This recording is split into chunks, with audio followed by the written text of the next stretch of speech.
I'm Ben Reiman, and this is Behaviour Speak. And the way I learn it in T3 PBS, like individualized PBS, is a lot of the time we do analysis based on activity. So what does the family or the school day look like and what we need to do within that context. So using the activity as a unit of analysis, right? It in itself will have a lot of cultural fit to things because regardless, it's like, how do you want your meal to look like? And different culture look different. They use different utensils, right? Like the norms are different. And just by doing that, it can naturally fit in the cultural element of things. So I think that makes things a lot easier to work with different families. So we are in a global PBS coalition. We're hoping that to support that global kind of international growth in research and practice and wisdom from practitioner to inform research and how we can have those research that inform our work. So we really want to bring a community together that focus on different areas and have a more global, culturally sensitive perspective to all this. So I'm very excited about that. Yeah, it sounds awesome. You can it's free, sign up to become kind of part of the community, and then we just kind of send you information and any updates and regular meetings and stuff. So you can choose how much you want to participate. It could just be receiving our information and kind of look at the information and resources we have. We accumulate that over time. We don't have a ton right now, but that will come really quickly. I think so. Have faith in that. And or you can kind of become part of our working committee that we're forming over time to work on different projects with people from different parts of the world. Welcome back to Behaviour Speak. In today's episode, I'm joined by Dianna Yip, a behavior analyst who has spent more than a decade building services in Hong Kong. We talk about what happens when behavior analysis meets culture, how ideas like ABA and positive behavior support are understood differently, how systems shape access to care, and how cultural values influence everything from parenting expectations to clinical decisions. Dianna shares her experience navigating a largely private system with limited regulation, where services have grown significantly over time, but still face challenges around access, collaboration, and consistency. We also explore some important shifts happening in the field, including Ascent-based practice, neurodiversity, and the move from compliance towards mutual respect. And throughout the conversation, we keep coming back to a central question. How do we use behavioral science in a way that truly fits the context we're working in? This is a thoughtful, grounded discussion about culture, practice, and what it means to support children and families well. So let's get into it. Dianna, it's so great to have you here. Nice. Thank you so much for the invitation. I'm very excited to share my experiences with the fellow colleagues and practitioners. Dianna, maybe we could start with a bit about your origin story. How'd you get into the field of ABA and PBS? Well, I moved to Vancouver from Hong Kong when I was 18. And when I was in university, there's a lot of free time because Hong Kong's very tense schedule and everything. So I found a part-time job, and it happens to be being a BI, behavior interventionist. So that's kind of how I get started when I was in undergrad. And one thing leads to another is something that I really like doing, and it doesn't feel like work. So it was nice. And how long were you a BI before you decided to go back to school and upgrade your skills and become a behavior analyst? Well, back in the day in British Columbia, where Vancouver is located in Canada, there you don't need to be a BCBA. There's no certification locally yet. So after a couple of years, I got a chance to become a senior therapist who we get to actually be trained to do more consulting role. So that's kind of one thing leads to another. That's kind of what happened. And I started to do some BI work and some consulting work with training. And then later on, I go back to school when there are master program available for behavior analysts. And once you finished your master's and did your supervision and got the credential, what led you to decide to go back to Hong Kong? one thing is, I mean, no offense, but it was a little boring, getting a little boring. And I spent all my 20s in Vancouver. And Hmm, it was to the point that I kind of feel like personally, I really need a change. And hmm, also, like, my parents and my brother has relocated back to Hong Kong at that hmm, time. hmm, But like when even before I start my master, actually. hmm, So at that point, I was like, oh, I need a change. Where should I go? And I was turning 30. hmm. I feel like I should really, instead of go somewhere to go play, start a career somewhere. And I Yep. think doing education, Asia is a good place. And Hong Kong's Hmm, just easy choice hmm. because my parents are there, so I can just move back home and get established. Yeah, yeah, right on. And so, uh, tell me a little bit about what that was like getting established and getting into the work. What was sort of first off, when are we talking and what was kind of the what's kind of the sort of state of ABA and PBS when you got there? Well, like, I got here 14 years ago, so that Mm, was 2012. wow. Yeah, graduated from my master just a year before that. Yeah, and that's 2012 is the year that I got my certification. Mm, So yeah, so kind of got that, moved back to Hong Kong. And there weren't a lot of services here at the time. There were a few big organizations, big practices that were providing services here, mainly for expat, mainly English speaking. And then there's a field practitioner that does their own thing. mm, There were, I think, I can't remember fewer than 5 or 10, like behavior analysts or BCBA or BCABA in Hong mm. Kong. Wow. And people hasn't really heard much about PBS. So at the time, people's knowledge about ABA is expensive, is Mm, robotic. Um, mm, they weren't very receptive to hearing the term because I mm, think a lot of the practices at the time in Hong Kong were very much defensive, or I won't say defensive, but more like they are like, we do our own thing, we're the best. So I would mm, say that's the mentality that mm, get it very separated from the rest of the field for mm, kind of supporting children with special needs. mm. So what did you do? Did you go back and start working for one of these big companies, or did you start your own thing? What was your plan when you got there? Do you have a certification with the International Behavior Analysis Organization, the Qualified Applied Behavior Analysis Credentialing Board, the Behavior Analyst Certification Board, or are certified through your region's Behavior Analyst Credentialing Board? You can earn continuing education units for this episode by going to www.behaviorspeak.com and clicking on CEUs. First secret word is coalition. Well, I didn't have much of a plan to start. So I moved back and I'm like, oh, to make myself feel better, I basically researched online what are some schools and organizations here, an Mm, international school here, and mm, sent a bunch of email out to those info at email accounts. Say, hi, I'm Diana. This is what I do. I work in Vancouver for 10 years. How can I help you? mm, And interesting enough, there were a few replies, and I got invited to meet with Dr. Sin, like Professor Sin in the Hong Kong Education University. And mm. he invited me to guest lecture some of Wow. like his classes. So I Mm, give a couple classes about ABA, and then I got invited to give some talks in some kind of NGOs in Hong Kong and mm, mm, specials and international school in Hong Kong.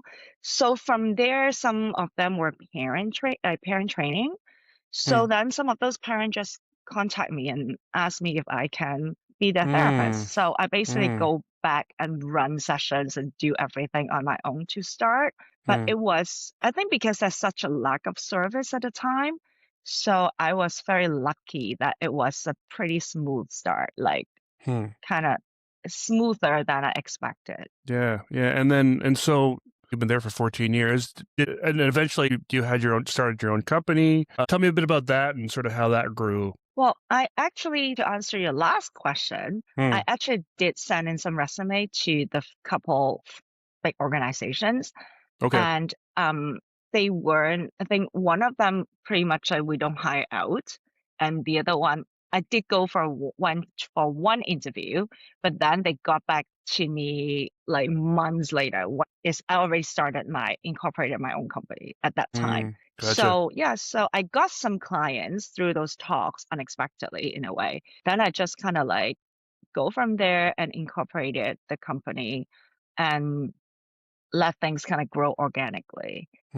During my free time before I got a lot of work, I basically build a website and learn to do those things so that I have the basic framework for that. So it was an interesting process, but I think the difference is that not many people are very open to kind of contacting different people and get involved in things that you don't get paid at the time. At least that's my perception. I could be wrong.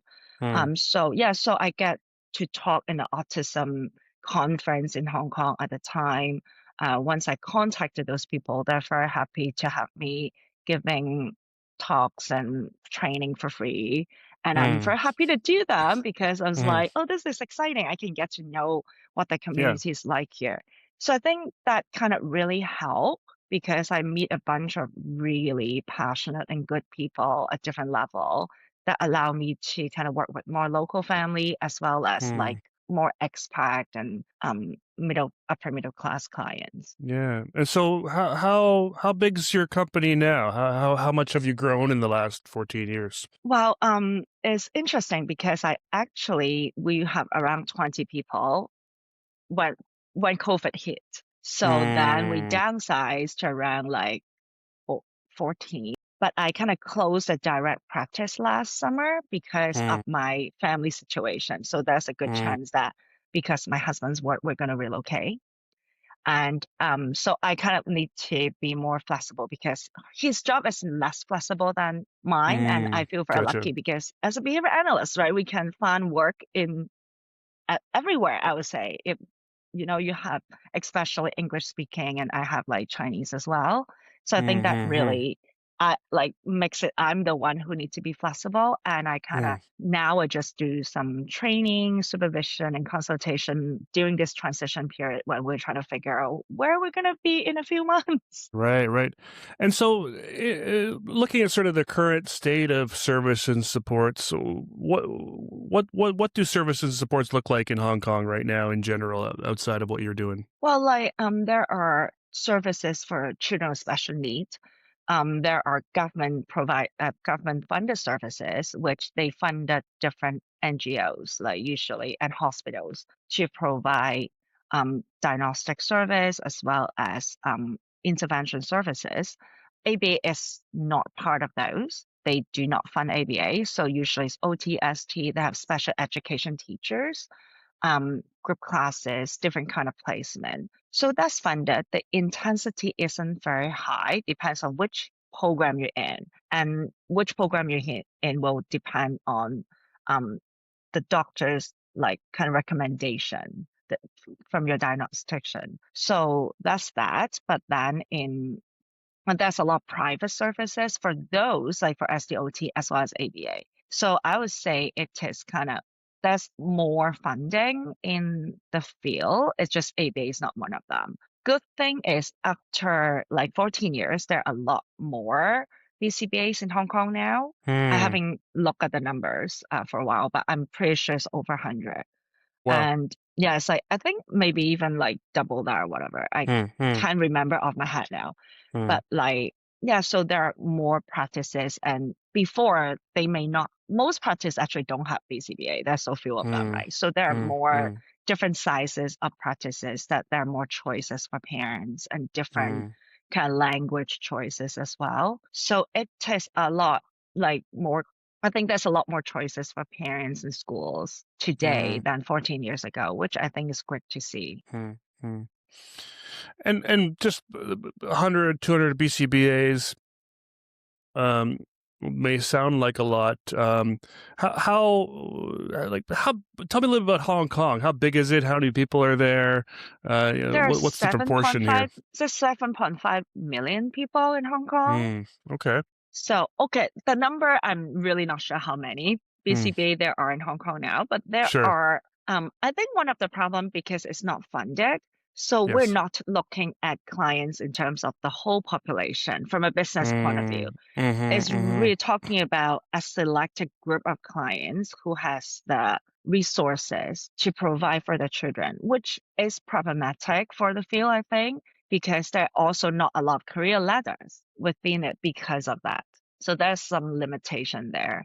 And I Mm, have a lot of really good therapists who then be a BI for a few years and then they like mm, kind of get educated, become a psychologist, become a speech therapist or OT, mm. because there are a lot more choices of work and clear career ladder in those professions. Sure, sure. And what kind of feels most distinct about Hong Kong when compared to mainland China in terms of disability services and education, from what you know? Well, it's quite different. Although Hong Kong Mm, is part of China, it mm, is like we're one country, two system, right? So we have mm, our own welfare system, education system, the legal mm, system, everything's different. In Hong mm, Kong, as I mentioned just now, the funding goes to NGOs, schools, and hospitals. In mm, mainland China, there are disability subsidies. So I think you need to mm, get like a disability card from your mm, own kind of like what is it called? Like they call it 户口. So like mm, so basically if you belong to that province, then you get funding from mm, that province. So a lot of people may not live in the same province that they mm, have their 户口 in. So then mm, that they may not have funding. And that mm, funding varies compared to like different states or province. I think they're called mm, provinces in China. Yeah, so each province, the funding system and stuff, the amount for sure is different.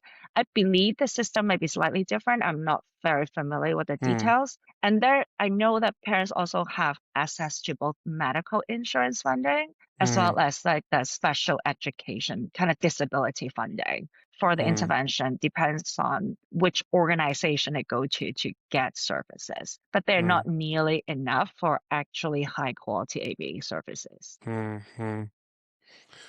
And what about, it sounds like you've kind of alluded this already with the lack of funding for ABA services. What's sort of the landscape then for autism services in general, access to diagnosis, access to services, and then sort of building on that, what are some are there some stigma, cultural barriers, and that sort of thing when it comes to autism? Yeah, I would say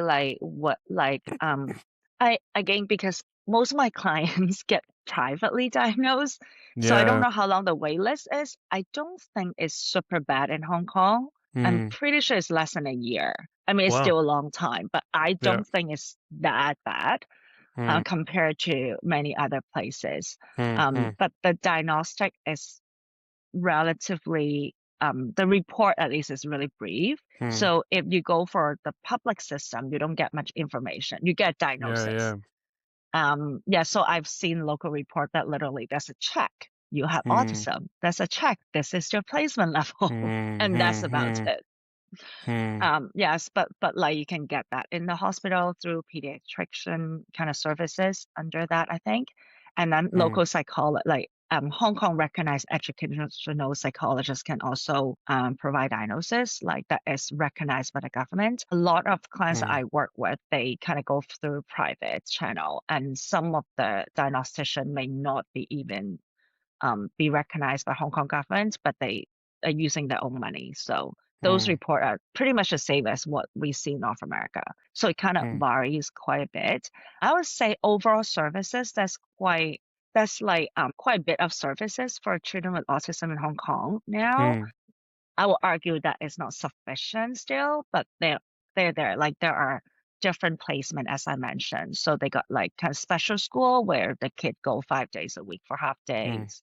And then there are like inclusive kindergarten where they have extra support for those kindergarten. Mm. They have some spot that there are kind of NGOs that responsible for different preschool, and then Mm. the therapist would go to the school and provide intervention. I think the frequency is like once or twice, once a week or like once every 2 weeks, something like that. So it's not a Mm. lot of intensity, Right. but I think like you basically, the second you get diagnosed, or even before you get diagnosed and the teacher flag that that's an issue, you pretty much get a little bit of service, especially if you are kind of still in preschool age. For school age, the funding goes to the school.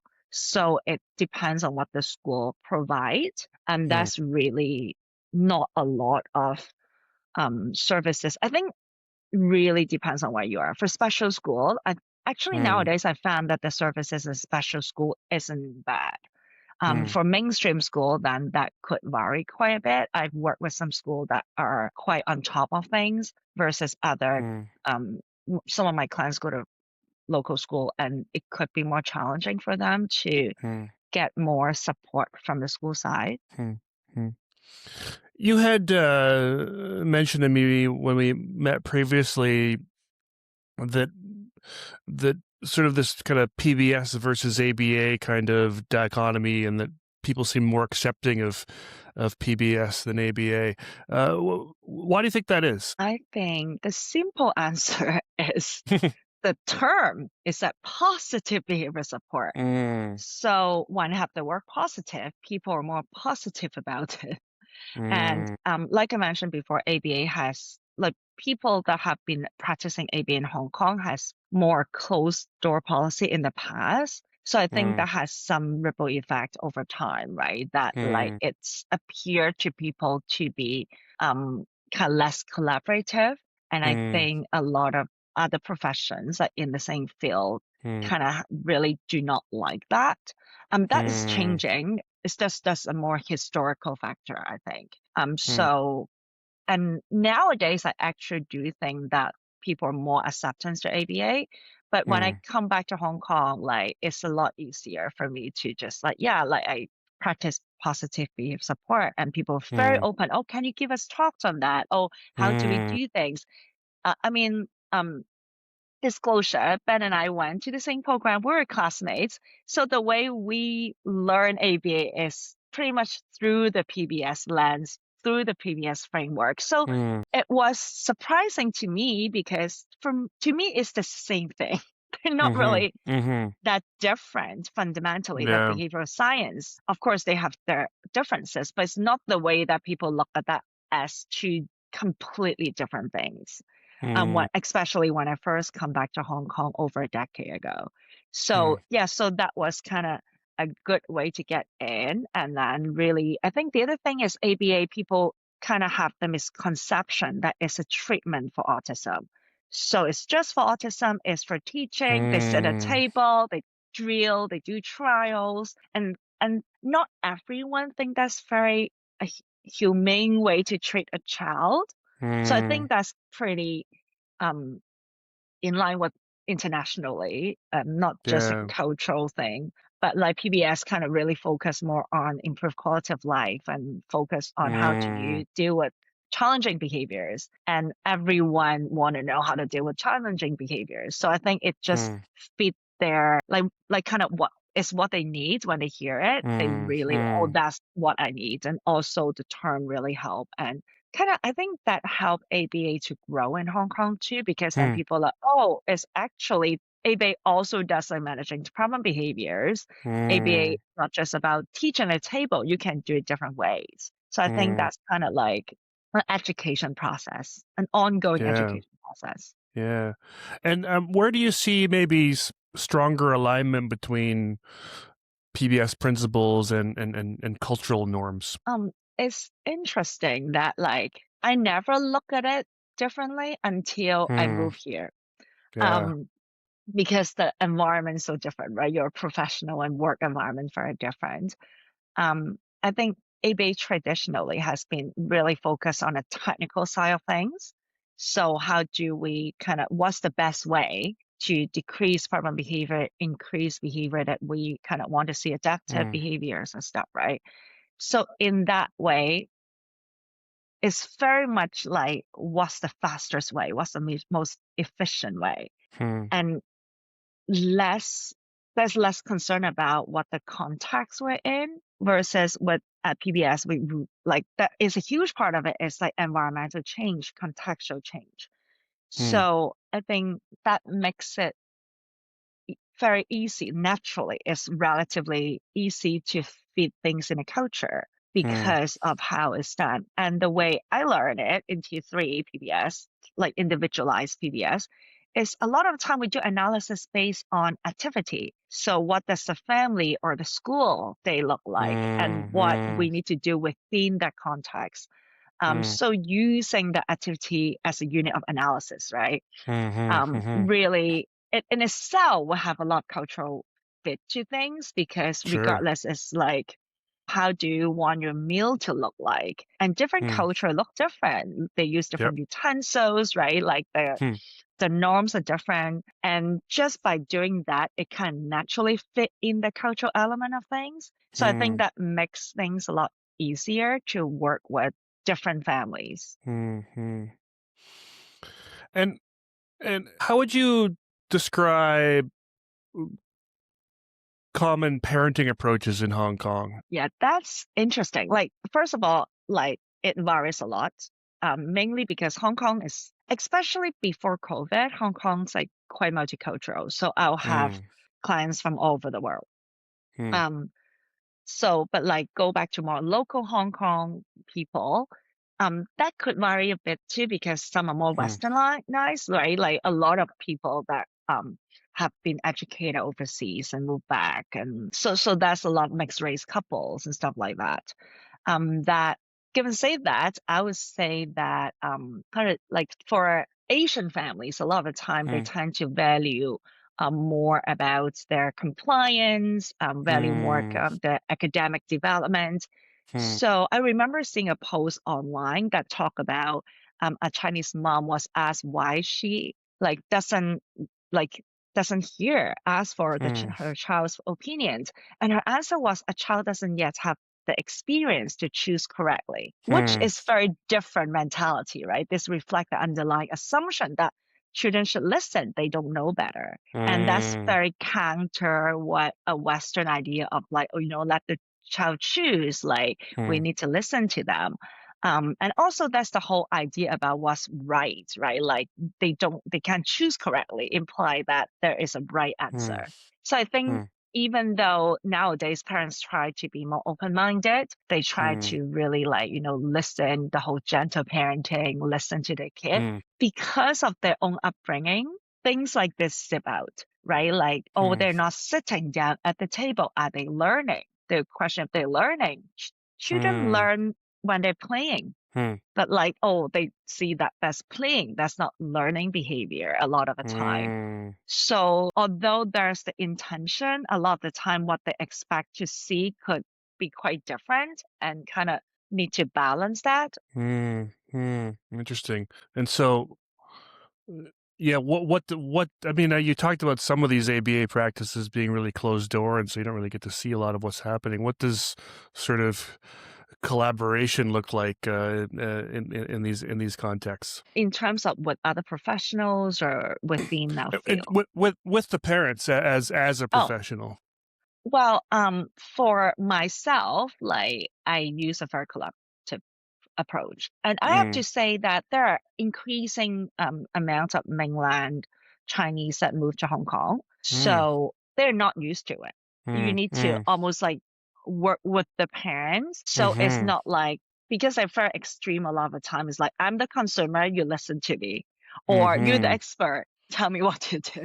Right, A right. collaboration go more in between, right? So what do you want to see? What is the child like and what does the child want? What are the child's Mm, preference? But also like what like my expertise tells you like what mm, is the best way to do it. So kind of need to work with all the different elements.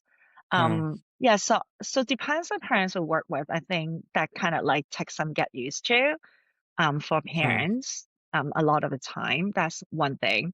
And yes, so how do I put that? Let me think. mm, Yes, so yeah, so when being like trying to be collaborative parents, sometimes it really need to kind of work with them to see what way is better. And mm, also with families that can afford ABA services, a lot of the mm-hmm, time they are very busy working people. So mm, even though they want to be more involved, they actually don't mm, see their kid that much because of the work and stuff. So we have helper system in Hong Kong that a lot of children kind of pretty much spend a lot more time at school and with the helper than their parents. So that brings a bit more complication to things as well, because there's also the power dynamic, right, between the parents and the helper, and then the helper with the child. So that's kind of a little more complication in terms of collaboration. From what I know, I think a lot of the services in Hong Kong still lean towards expert model. It's not like they don't listen to the parents at all, but I think it's more like, okay, you want to work on this. This is how you go do it. Or a lot more, oh, just give it to me. I'll do that. And then this is what I did. Give it back to them. There are parent training. There's a lot of parent training happening. I don't know if there's a lot of parent coaching necessarily. I'm just not sure how. But I think a lot of people are really trying to do the parent coaching, do the different kind of teach parents how to do it. It's just in reality, I think that's more challenging here because culturally parents just really busy and they're very used to outsourcing things like, oh, Yeah. your math is not really good. Get a math tutor. Right? Like, oh, like my child has a special need, let me hire a therapist. So kind of that's how they take ownership of things. Is like I found a professional to work with that part of what my child needs. That's I think culturally that's still quite profound, which makes it sometimes collaboration look different or harder to get to where the parents are more involved at times, and not lack of will, but just how life work here. Sure. Yeah. And our services, being that services are entirely privately funded, are services primarily that early intervention age, or are they across the lifespan? What does that look like? I think like it's for AB, I think now is more like till school age. I think like kind of early intervention and school Yep. age Yep. has a lot of services. Most practices, I think, service children from kind of young age till they're before they get into university.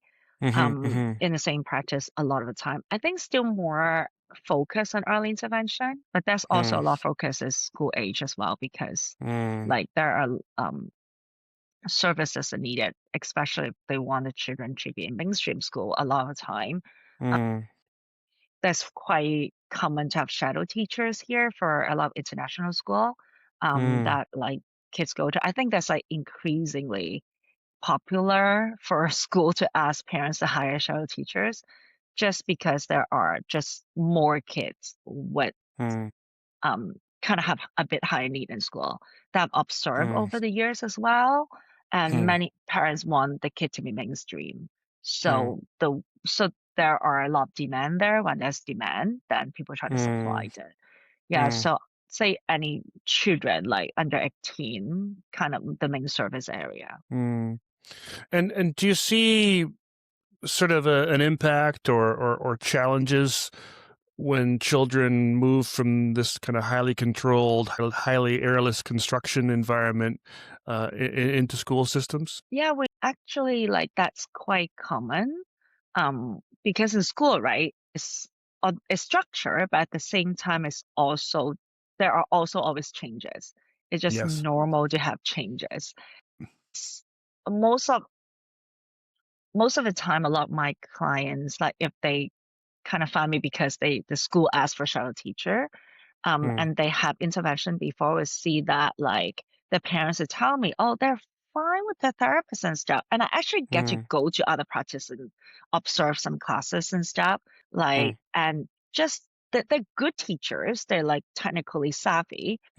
But because of the setting and how it was taught, I would say it's very hard for them to generalize from a one-on-one setting to practice. You have something to say, raise your hand to a school assembly with 1,000 kids. That I'm like, you raise your hand, people are still not going to let you talk right now, right? So that's that gap there that I feel like a lot of people are not thinking about that and just like, oh, they're doing really well in my classroom. The fact is that the way I look at it is it doesn't matter. We don't live in a classroom. That's one-on-one intervention room, right? We live in a natural environment that, of course, the environment needs to provide more support, but we also need to support and empower our clients to be able to um, thrive in that environment.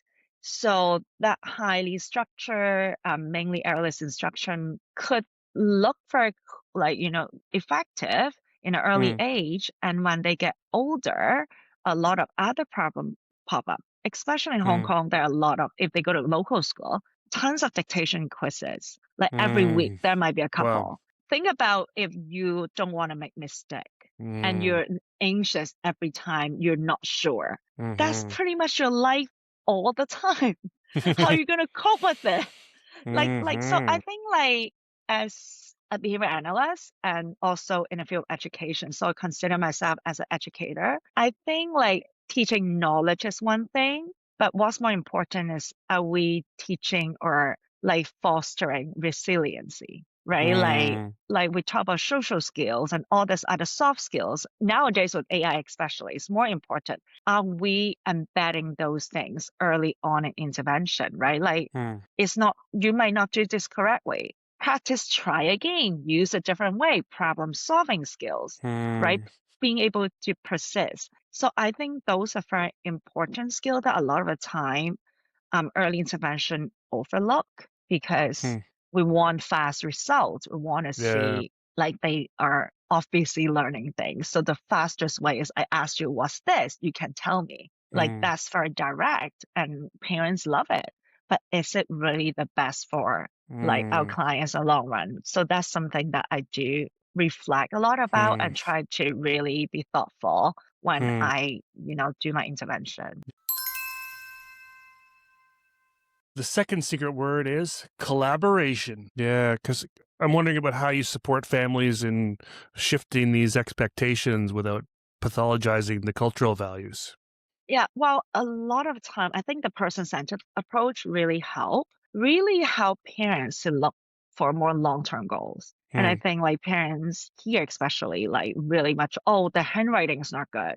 Like, honestly, how often do we write nowadays? And when our kids grow up, is that really that important? I mean, it's important as legible enough because they still, if they're going to mainstream school, and I mean, those adaptation is still not very prevalent in Hong Kong. They're doing more and more of it, but it's still not necessarily that enough accommodation for those. So I do agree that you need to be good to a certain extent, things like handwriting. But really, if it's legible enough, leave it alone.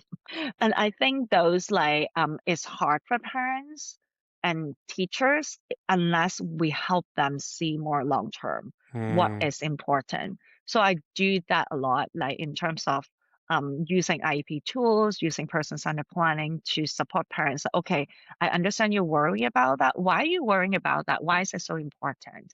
And really look at the root of it, not the surface of it, and then have intervention program that really target the root of the problem. Or worry that he won't write a word right correctly, so they don't get points. Okay, so are they good enough that the teachers is acceptable for a teacher? And also, I really struggle with these kind of stuff sometimes because I feel like we're really trying to put children in a box versus really look at what they're good at, like what do they like to do? What's important for them? They should have a say too. And I found that's the hardest part for my personal belief versus kind of the cultural aspect of how parents know and you listen to parent versus I have my own thoughts and ideas that I really want to I really want to do things that's different, right? And it's not wrong a lot of the time, it's just different. Yeah. And I think that's sometimes the hardest part. Yeah. Well, and this brings us into some questions kind of around neurodiversity, Ascent, human rights. You've spoken about the importance of Ascent and a human rights model. Why does that feel especially important in the Hong Kong? I would say, first of all, people don't think about at all.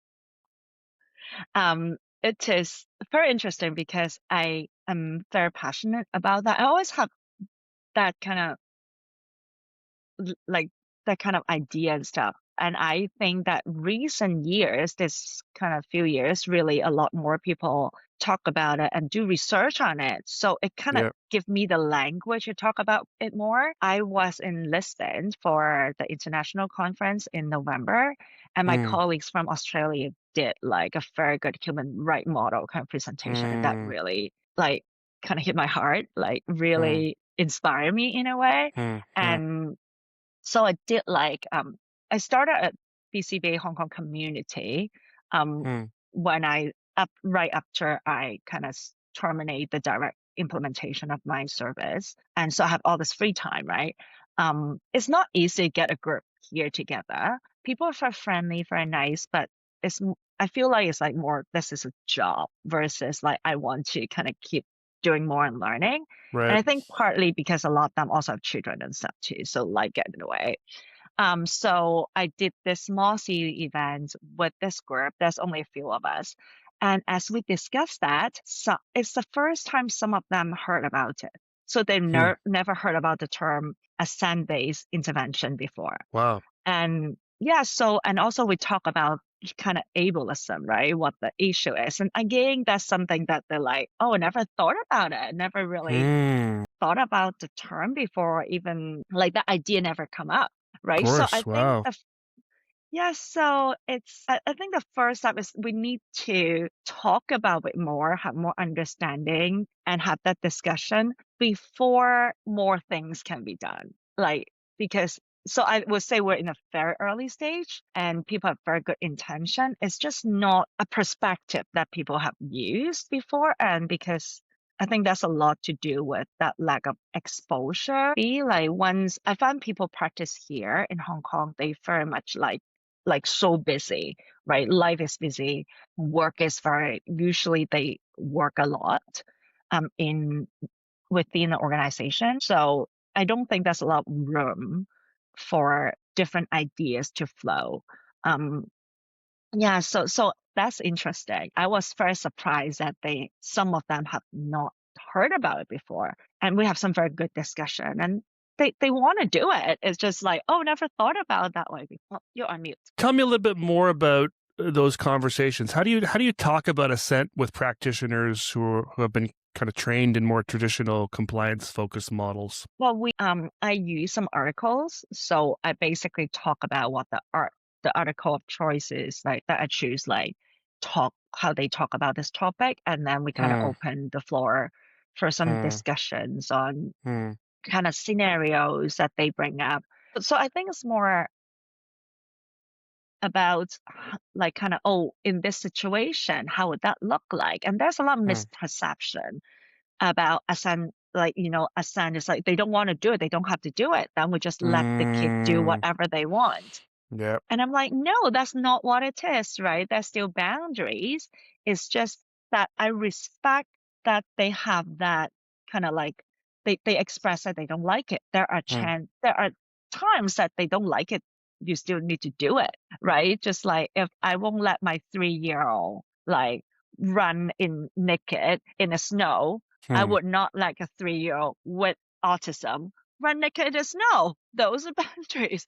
You're not going to, because they like it, you let them do everything, but also listen to them more. So I often talk about it as instead of compliance, think about mutual respect. I'm not trying Hmm. to train any kid that compliance. I Hmm. don't need a compliant kid. Nobody should just blindly follow any instructions. But to be in a coherent society, right? We need to teach children to be respectful. And Hmm. we need to model it. So we need to build mutual respect with our client. And as adults, we have to model it, do the same. So it's not like just they listen. I need to listen to them first. And okay, is this something that's acceptable right now? Hmm. If not, then how are we going to go about to deal with this?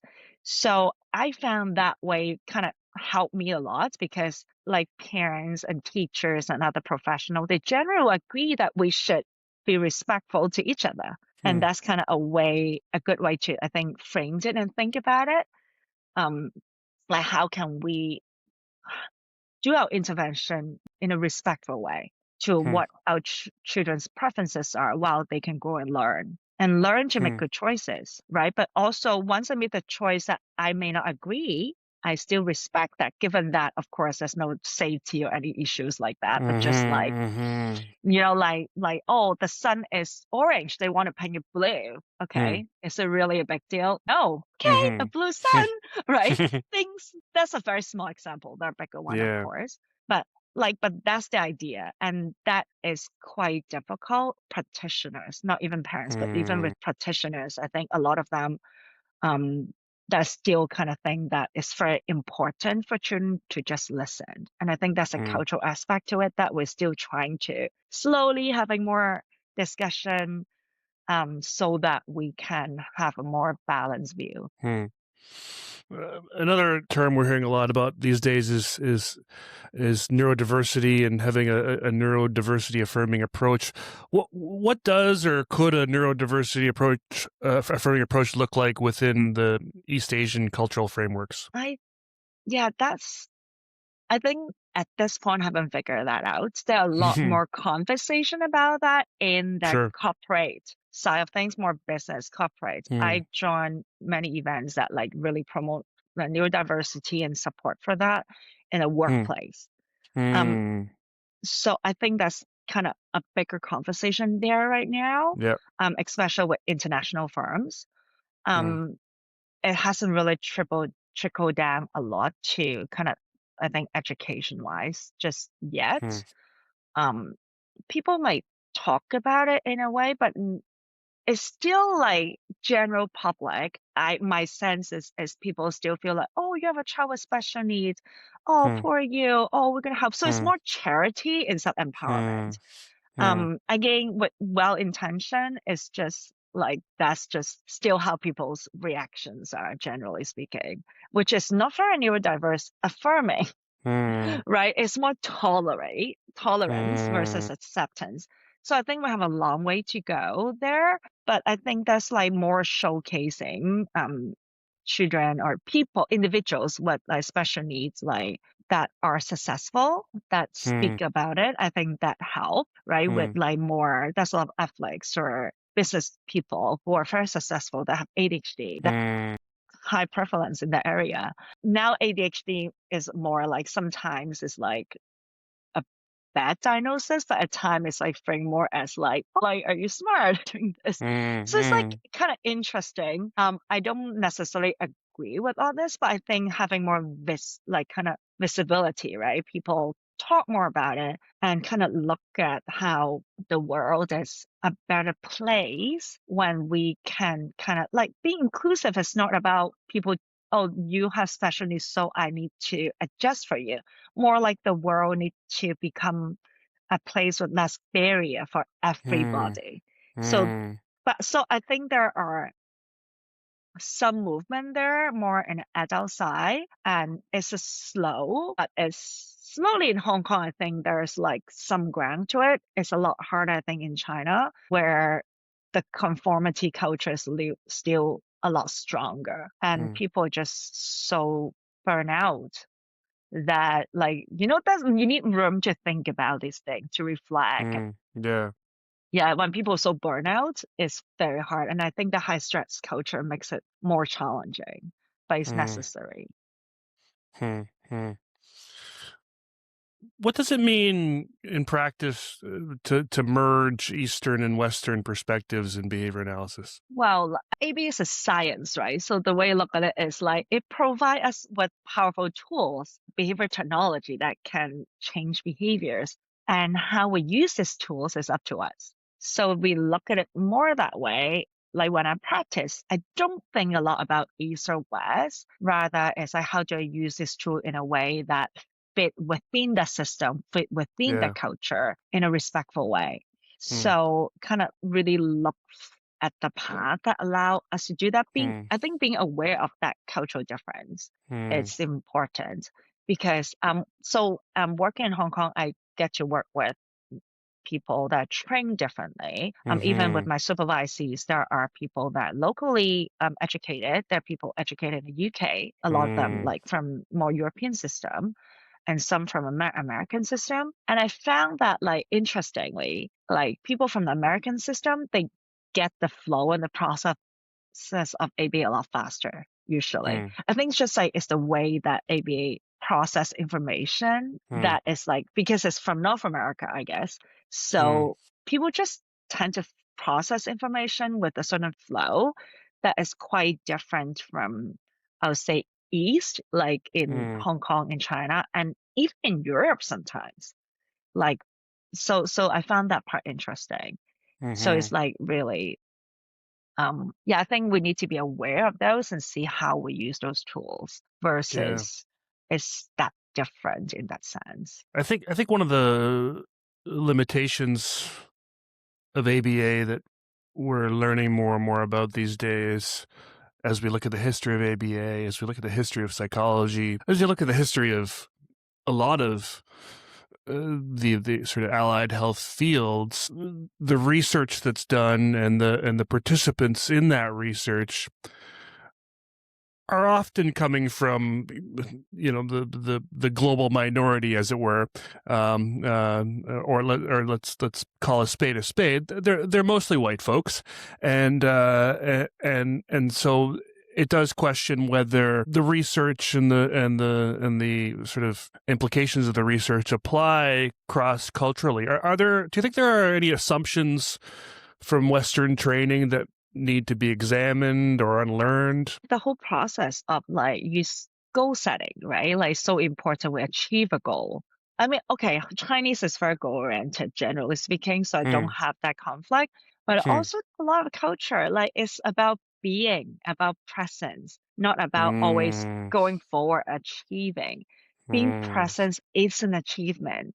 mm. I saw one thing Yeah. before from indigenous culture. It's just like, why do we need purpose in life? Isn't living in itself a purpose? And I think Mm, that's like very smart, love that. right? Yeah. So I'm like, I think we need to kind of honor that. And in every culture, we build differently. We're all built Mm, differently. We have different personalities, different life mm, fit, different lifestyle, different life goals fit in different people.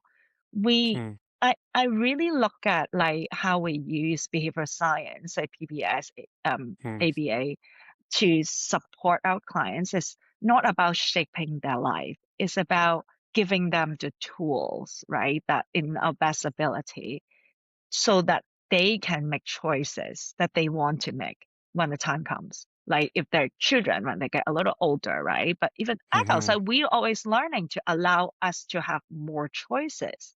So it's about widening the possibility for them, not mm, making the decision for them. mm, At least that's how I approach it. That's how I look at it. It's not easy trying to balance that with Asian parents, which mm, like I really want more conversation about this topic with my fellow colleagues in Asia because mm, like we're not talking about if we are listening to a child, especially giving them choices. It's in general in Asia, many mm, parents have a certain idea of what their child needs to become. Okay, oh, you mhm, should study mhm, medicine and become a doctor, right? mm, Do this and become a lawyer. That's nothing to do with special needs. That's just how things are, mhm, mhm, mhm, right? So talking about like, giving the choice and stuff, like how does that look like? Right? mm, How do that, is that really a cultural question or just we have more resources now as a society, as in globally, that everyone just increasingly have more freedom of choice? What is it? mm, I think that's a philosophical question that no one has the answer, but deserve an ongoing conversation to kind mm, of fit in at this time what might work the best that can move us towards better quality of life. mm, mm. What does your some of your work now as you kind of move away from direct services has been around building community and building a stronger practitioner community, as well as work outside of Hong Kong, which we'll touch on in a moment. What is your hope in terms of building a collaborative practitioner community in Hong Kong and Trying. I find it Hmm, quite challenging, honestly. hmm, I think like someone need to get this started, and hopefully you can kind of have a more vibrant community Mm-hmm. over time. So my hope is over time there will be more exchanges, there will be more sharing. I feel like as a field we need to grow together to be strong, right? We prove together, not in isolation. Mm-hmm. So I hope that it can become more mainstream. I think uh, ideally, um, there will be a university program that train behavior analysts, because I think you need to be part of the system, right? Mm-hmm. To Mm-hmm. That could be a good start, that potentially then you can get recognized as a profession and get Mm-hmm. funding. Otherwise, I think it's very difficult. We're caught in this system and this situation because of the lack of kind of regulation in a way. So I think that's not impossible, maybe some way to go. But my Mm-hmm. hope is through all this work, I hope that over time there will be more structure kind of program that train behavior analysts and will get recognized as a profession and get some regulation in the field that can kind of allow the field to grow more, because it's very powerful, right? Behavior science is very helpful, and there are a lot of interest. I just did a talk with a special school yesterday on PBS and ABA and challenging behaviors, and there are tons of interest in those areas, just not enough expertise, right? So I feel like the demands there is just how can we kind of get the system to work for that as well, so that Mm-hmm. there's all this knowledge and experiences can be shared and used by a wider set of professional and paraprofessional to support more families and kids. Yeah, yeah. That's awesome.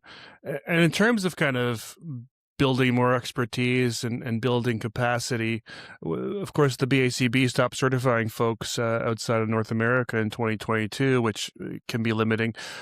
What role do international organizations play, like the IBAO or this newly formed global PBS networks play? Well, first of all, I think they serve for different purposes. IBO is a credentialing organization, so it kind of fill the void in a way, right? So BACB stops doing certification, then who else is providing certification in a way that Mm-hmm. ensures certain level of quality, right, Mm-hmm. of the behavior analyst? So I think like these different certification board are very helpful that way. The third secret word is regulate. At least people have something to follow. These are things I need to know and Mm-hmm. do. Given say that, I would say in Hong Kong, that's still have very little influence, because you don't need to have any kind of certification or license to work here. Mm-hmm. Mm-hmm. So there are people that have been a therapist for maybe like 10 years from actually, reputable organization, and come out and do their own thing. And they may hire some former kindergarten teacher to do the work. I don't know Mm-hmm. how much training these people get. Mm-hmm. Um, if you can get clients, then you can sell it. You're allowed to sell it because there's no regulation, which Right. may not be good for the field, right? Because then Mm-hmm. it could, I mean, it's a lot harder for quality control, and that makes it very challenging. Like people have very Mm-hmm. different perception of ABA because the experience can be quite different, and there's not Mm-hmm. enough centralized information. So Mm-hmm. I think there's still a lot to be done, and without more a systematic support, a lot of these are quite limited, but we can just keep trying and keep kind of building on it, and hopefully there will be enough mass or attention that more will happen. But so I think BCBA is relatively a little more well known Mm-hmm. than IBA at this point in Hong Kong. But it is kind of, people look at I said those letters, like they don't really look for that at this point for Mm-hmm. a lot of the families. Some do, but like I think it's still a work in progress in terms of Mm-hmm. kind of educating the public. Yeah. Yeah, and in mainland China, it's a very different situation because they have kind of different local certification plus IBA within the mix, and depends on which group you're in, you might choose different certification and stuff. So Mm, it's still sorting itself out. It's only been a few years. yeah. Tell me a little bit about the global network, and it's pretty new, and so a little bit about kind of, why it was formed, and some of the I know it's early days, but some of the goals and how folks can maybe learn a little bit more about it. Yeah, so that's something I'm very excited about, the Global Hmm, PBS Collection. hmm, I got invited to join them, and kind of I'm the only Asian, I think, like hmm, region person right now in the steering committee. A lot of it's hmm, do with time zones and language and stuff. sure. Um, yeah, so I think that's very exciting. So with that instead, like doesn't do credentialing stuff. It's more like a group of people who really feel like we need a more international perspective and community for positive behavior support, like the Hmm, practice of it, and in terms of research and also practice. hmm, So we come together and kind of start talking about this and really want to continue our we have all been working on different projects that related to hmm, it in the hmm, past, so really want to kind of get that together and have a global community hmm, where people can share ideas, um, share resources, right? Because let's say um, Japan has translated a lot of the PBIS tools hmm, into Japanese. Okay, like there are Japanese people living in United States and Canada. Maybe that would be helpful for them, right? hmm, And so right. it's like, we have a bunch of information translated in Chinese from Taiwan, Hong Kong, mainland China. Oh, there are parents and teachers, like, that their native language is actually Chinese. Of So course. so we really want to foster those kind of collaborations, and Hmm, also kind of really bring, I think both IBAO and Global PBS Coalition's goal is really bring the international voices, hmm, so that to make ABA and PBS not so much just a Western, right, hmm, thing. Like you mentioned about most research, the participants are actually a certain group. Is there certain bias to it? But what if we have more research in different regions under different hmm, culture? hmm, We just, I mean, to answer your way earlier question, state representative, the answer is we don't know. We don't have hmm, enough research to tell us that, hmm, right? So we are in a global PBS coalition. We're hoping that to support that global kind of international growth in hmm, research and practice and wisdom from practitioner to inform research and how we can have those research and inform our work. So hmm, so we really want to bring a community together hmm, that focus on different areas and have a more global, culturally sensitive perspective to all this. hmm, hmm. So I'm very And excited about that. yeah, it sounds awesome. And where can folks go to learn more about it? Well, you can go to our website. I think it's like globalpbscoalition.org. I Yep, need that's it. to, Yep, yeah, I think, right? Yeah, yep, remember correctly. Yeah, so yep. you can, like, it's free, sign up to become kind of part of the community. And then we just kind of send you information and any updates and regular meetings and stuff. So you can choose how much you want to participate. It could just be receiving our information and kind of look at the information and resources we have. We accumulate that over time. We don't have a ton right now, but that will Hmm, come really quickly. I think I so. have like Yeah. I have faith in that. Yeah. And or like you can kind of become part of, the little our working committee that we're forming over time Hmm, to work on hmm, different projects with people from different parts of the world. hmm, hmm. That's amazing. Uh, For what do you most want practitioners listening to this conversation to carry with them? I think like it's not easy Hmm, sometimes to kind of practice in a space that there's not a lot of regulations, there might be a lot of barriers, but look at that as opportunities, right? Like there's yeah. so much you can bring to the table and influence the growth and Hmm, how things grow in your community. So just keep at it, keep going, I've done this here for 14 years. I've seen a lot of growth.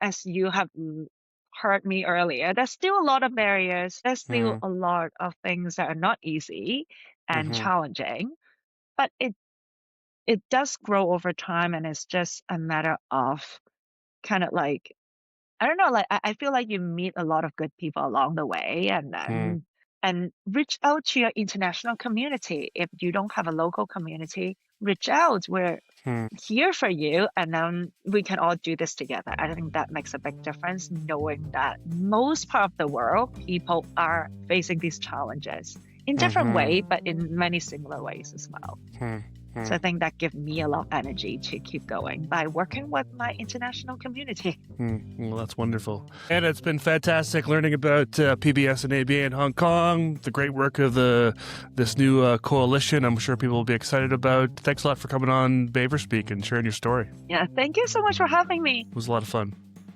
Yeah, thanks. Both Dianna and I were mentored by a leader in positive behavior sport, Dr. Joe Lucician.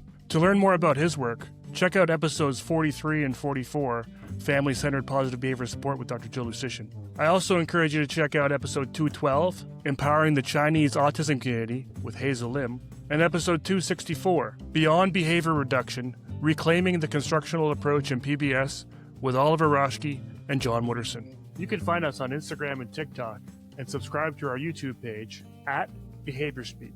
And if you enjoyed this episode, please leave us a review on Apple Podcasts or Spotify.